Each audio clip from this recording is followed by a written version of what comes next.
I had an event go on the other day that inspired this video, and it's basically putting your weapons down. I'm going to give you some facts here, okay? Each day, 12 children in the United States pass away from gun violence. Millions of students have experienced active shooter situations in school, and we are one of, if not the only country in the world that has more active shooter drills than fire drills. Now, mind you, I'm not an old person, guys. I'm 18 years old. I'm in college. I have been through these shooter drills. I have had situations we had to go on lockdown because somebody had a gun on campus, or somebody, not an NCAP, but back in high school, by the way. I don't want to do NCAP's name like that. We ain't had too many events like that. It was actually one earlier in this year, but then again, focusing on the past, right? We've had instances where we had to be on lockdown. I'm pretty sure if you're a high schooler, a middle schooler, elementary schooler, college student during this time, you've probably had one of these situations. Now, my girlfriend, who is at Kennesaw State University back in Atlanta, had an active shooter situation in her college a couple days ago, and it's crazy because it was the most afraid I've been in such a long time. To see a loved one in that situation, you have to balance the possibility of saying, what if I don't see this person again? What if this person does pass away? What if the person with the weapon, the dangerous individual, does find a way to break in? The possibility of somebody getting harmed, especially a loved one, is a scary, scary, scary situation. And I don't claim to be a politician here, but from what I see going on in the U.S. today, I think that weapons need to be way more strictly controlled, not only in America, but over the entire world. Now, of course, before I get fully into the video, like, subscribe, turn notification bells, help me a little bit. I would really, really appreciate that. Without further ado, I'm going to get further into it. A couple questions I have for us Americans. Why do so many young people have access to weapons? Why is there no background check? Why are there no scans? Why is there no criminal record history bought into account? Why is that not being taken into account? Why are people, even despite that, why are people still able to illegally RQ these weapons? Why are people walking around with the same stuff that my GTA player has online? All jokes aside, it's ridiculous. It's absolutely insane. It's like people, especially in the United States, are able to get a weapon whenever they want, whenever they please, and I think there's something wrong with that. I think it's ridiculous, and I just don't believe you can have a healthy society when there are people running around here with automatic weapons at their disposal, and they're told that they can do anything with that, and that's okay. I understand the right to bear arms. I understand the right to have weapons. I understand all of that. I understand it. But for people to be able to have them out in public, for people to be able to shoot other people at will, for people to be able to get on school campuses and have them, for them to just be so available to the common public, for me, that's an unhealthy thing. Now, I'm going to go into a topic that I don't think a lot of people go into. And a lot of people say, well, they are out, the guns are out, it's ridiculous. But I want to get more into what are a couple of the reasons why. A couple reasons why this violence keeps happening. A couple reasons why Americans just seem, and not just Americans, but I live in America, so I'm going to say Americans a lot. Americans seem to just want this violence so much. Why is it so rampant? Why is it something that is seemingly attached to our society? Why does it happen? What is the cause of it? I think there are a couple of causes. I think number one is media. Whether you like it or not, media makes money off the violence. They make criminals look cool in these movies. They make them look cool in these video games. They make them look tough and powerful. They make you, when you have a weapon, they make you look like you're the big bad man on campus. No one wants to mess with you. You're the tough guy. But in reality, it just makes you a coward. They make violence look cool and powerful. And I think as Americans, us seeing that in the media, it makes us addicted to it. We want that feeling. We want that individuality. We want to be able to say, yeah, I'm the big guy. Don't mess with me. I'm the dude who wields the power. I have this in my hands. And while that probably is a very unhealthy thing to have as a person, to want to dominate and conquer all other people with a weapon, it's being further pushed down our throats by the media. The media gets us addicted to this. They try and trick us into thinking that violence in some way, shape, or form gets you respect, and that fear and respect are somehow the same thing when they are not. I feel like media has to take a big responsibility when it comes to the violence in the U.S. because whether you like it or not, and whether the Giants are willing to admit it or not, They profit off of it. They profit off of people loving violence. They profit off of people loving these movies, these wars where people are constantly passing away and getting killed, and these video games where people are constantly passing away and getting killed. And this is an avid movie watcher, an avid video game player here. I just watched Power a couple days ago, but I just think the violence is too rampant. I can watch it and realize the problem. And I think that ultimately bolsters anybody's argument. You cannot argue that it's an issue if you don't watch and you haven't indulged in it in yourself. I have indulged in it. I'm an avid video game player, an avid movie watcher. I've indulged in it, which is how I can include that it is a problem for me. Maybe it's not for you, but it is a problem for me, and that's the reason I'm doing this video. Another reason is the economy. Our economy is designed, especially in America, it's designed to have poor people. We are in a capitalism. And whether people want to admit it or not, that's just the fact of the matter. The rich stays rich and the poor stays poor. And this is purposeful. This is purposeful in America. But what you're going to ask me is, how does this tie into the gun things? Well, if you go to let's just call it a hood, right? Let's call it that. Why are there only gun stores in those places? Why can you only find liquor and drugstores in these underserved communities and neighborhoods? Why is that just there? Why isn't there a YMCA? Why isn't there a nice, beautiful gym? Why isn't there a Starbucks? You can't find a Starbucks, but you can find a gun shop. Why is there a department store, but in the back of the store we have weapons available for anybody at their disposal? Why can't I find $1 million mall? Why can't I find a Louis Vuitton?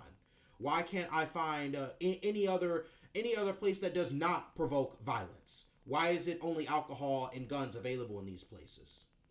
Why do we invoke violence in these places? Why does the system try so hard to corrupt these people if we're so against violence? If we claim to be, we're peaceful, we're the good guys, why does that happen?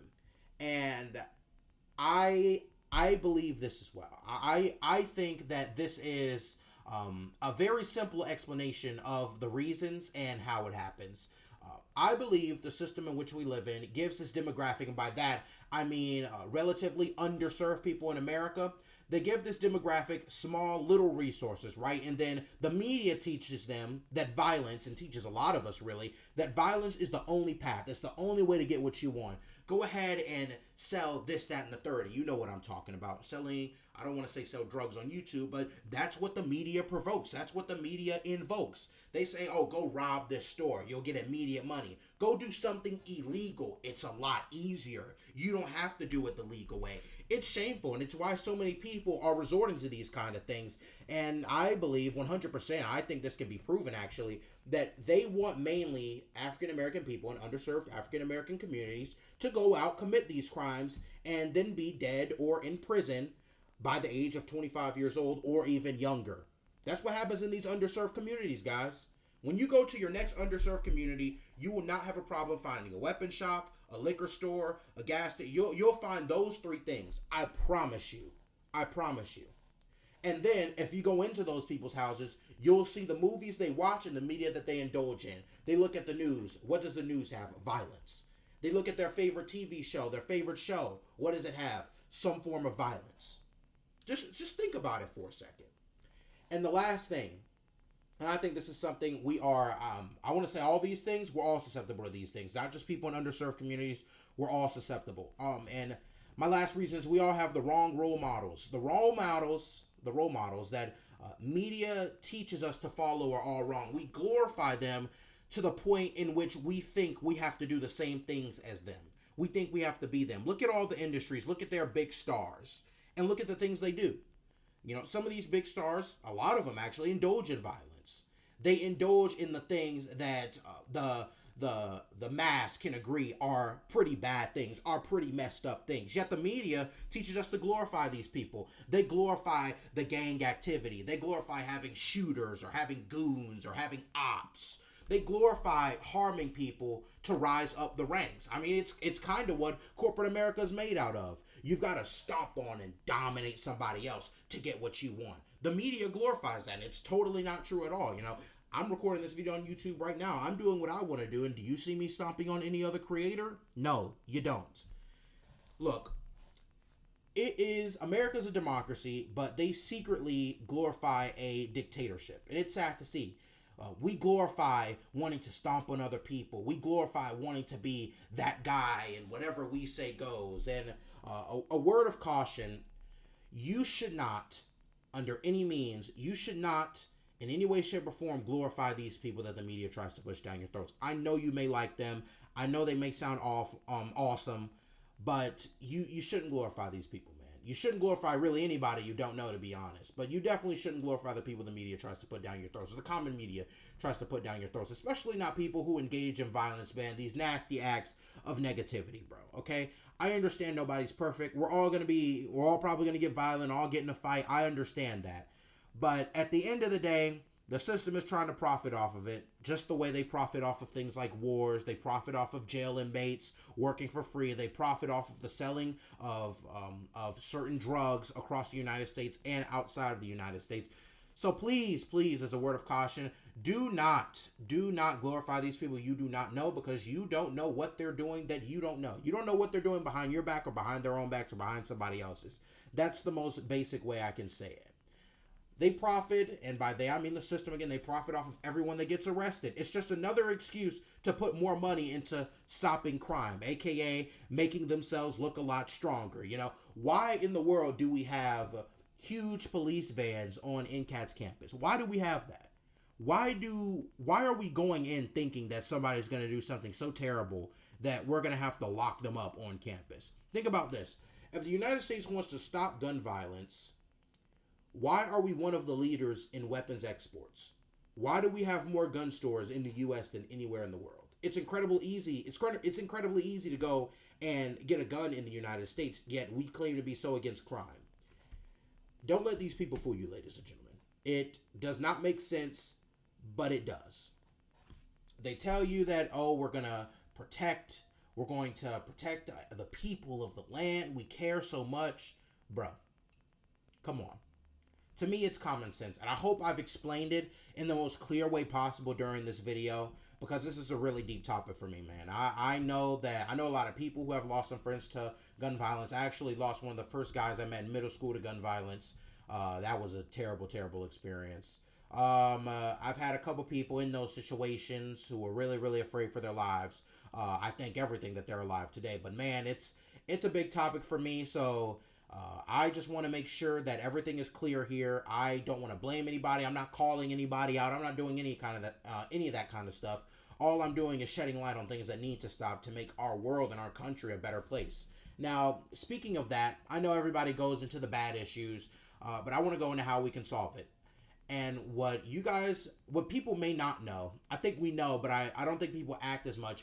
You guys, the people have power, man. Everybody, content creators, janitors, journalists, if people were just willing to speak up, speak about your experience with the topic, speak about the truth when it comes to how you feel, maybe speak about a tragic event, your voice out there is powerful. If you are watching this podcast, or if you're not watching this podcast, your voice is powerful. Power is in the people. Power is in the consensus. We just need to stop allowing ourselves to be silenced, so silenced that we are afraid to come out and unify and stop this violence, not only in our countries, but all over the entire world, man. I think it definitely needs to happen. But without further ado, I'm going to end this video. I hope you guys enjoyed. I wish you nothing but the best. Stay loved, stay blessed. I'm going to end this video. Thank you for watching.